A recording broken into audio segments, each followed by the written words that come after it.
Oknum terkutuk itu sangat memalukan, tiba-tiba menjadi perampok berseragam dan bersenjata. Penganiayaan dan pembunuhan Imam Mashkur yang berasal dari Aceh itu merupakan tindakan yang mencoreng-moreng wajah TNI.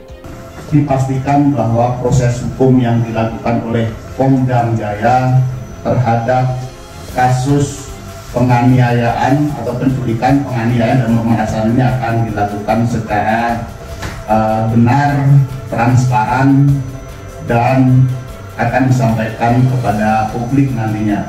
Publik menduga ada pihak-pihak lain yang juga terlibat dalam kasus ini, entah itu sebagai mastermind atau intellectual dader, entah itu sebagai penyedia exit strategi atau jalan untuk lari dari pertanggungjawaban pidana. Ada pihak yang berperan sebagai pelaku obstruction of justice. Intinya adalah itu yang harus didalami oleh pihak POM TNI.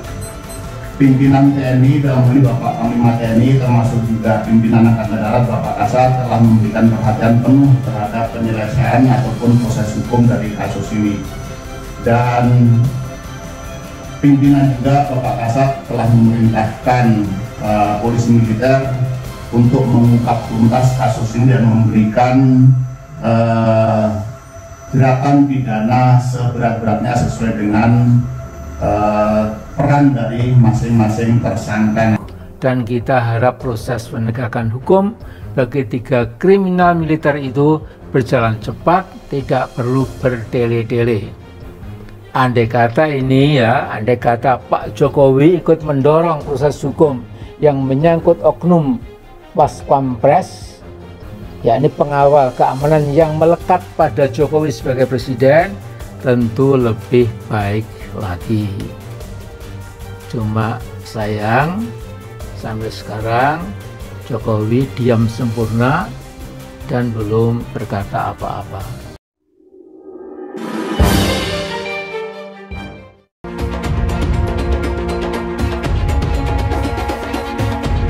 Praka RM atau Rizwandi Manik menjadi satu dari 3 oknum TNI yang terlibat dalam penculikan dan pembunuhan terhadap seorang warga Aceh, Imam Mashkur, 25 tahun. Praka Rizwandi Manik merupakan anggota TA Walis 3-3-11 Ki C Walis Batalion Pengawal Protokoler Kenegaraan Yonwal Proktek Pas Pampres. Selain Praka Rizwandi Manik, ada 2 oknum TNI lainnya, yakni Praka J dan Praka HS, serta 3 warga sipil lainnya. 3 oknum TNI tersebut saat ini sudah ditahan di Pom-Dam Jaya, sedangkan warga sipil ditahan di Polda Metro Jaya. Ternyata penculikan dan pembunuhan Imam Mashkur 25 tahun sudah direncanakan oleh para pelaku oknum TNI tersebut. Hal itu diungkapkan Komandan Polisi Militer Kodam Jayakarta dan Pom-Dam Jaya, Kolonel CPM Irsyad Hamdi Bey Anwar dalam konferensi pers di Pomda Jaya, Selasa tertanggal 29 Agustus 2023. Karena itu mereka berkumpul untuk merencanakan melakukan penculikan dan pemerasan terhadap warga Aceh. Dikatakan Irsyad, para pelaku tidak mengenal secara detail identitas korban Imam Mashkur, namun mengetahui kegiatan komunitas korban ini apa-apa saja. Sejauh ini Pom-Dam Jaya telah memeriksa 8 saksi terkait kasus meninggalnya Imam Mashkur. Penculikan dan penganiayaan hingga mengakibatkan Imam Mashkur meninggal dunia dipicu karena faktor ekonomi. Hal tersebut karena para pelaku oknum TNI meminta kepada korban untuk membayar uang tebusan sebesar 50 juta rupiah. Lantas, apakah gaji Praka Rizwandi Manik sebagai anggota Pas Pampres tidak cukup sehingga tega menggunakan cara ini untuk mendapat uang tambahan? Lantas berapa besaran gaji Praka Rizwandi Manik?